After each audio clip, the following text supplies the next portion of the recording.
The last couple of months have been hard, to say the least. I dropped out of college, found a shitty job and rented a small apartment. To top it all, I haven't talked to my family in 2 years, and I feel like they also wouldn't want to contact me.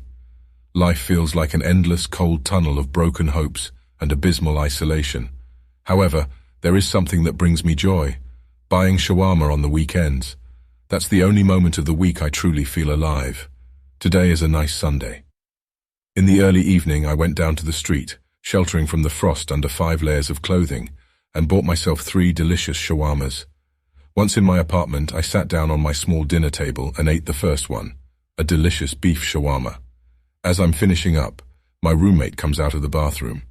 He waves and sits next to me, so I pull out the next one, a nicely done shawarma without meat, and offered it to him. He thanked me for being so considerate since he's vegetarian, but politely declined. As I ate that second shawarma, he asked me how my work was doing. I told him the truth, that as things were, I could be fired at any time. I expected him to lecture me and torment me about not being to afford rent, but he didn't. He stayed with me, kindly trying to cheer me up.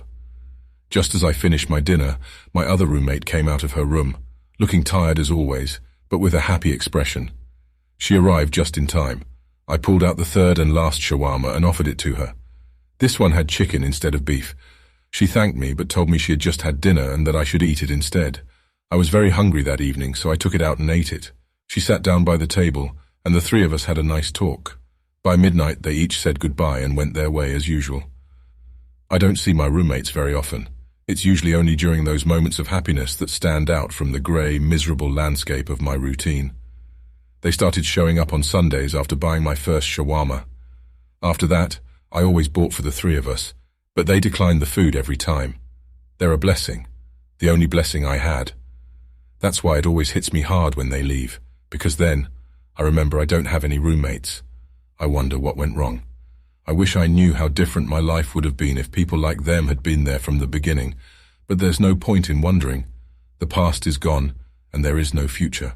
Tonight I will take my last breath, and thanks to them, I will do it with a smile.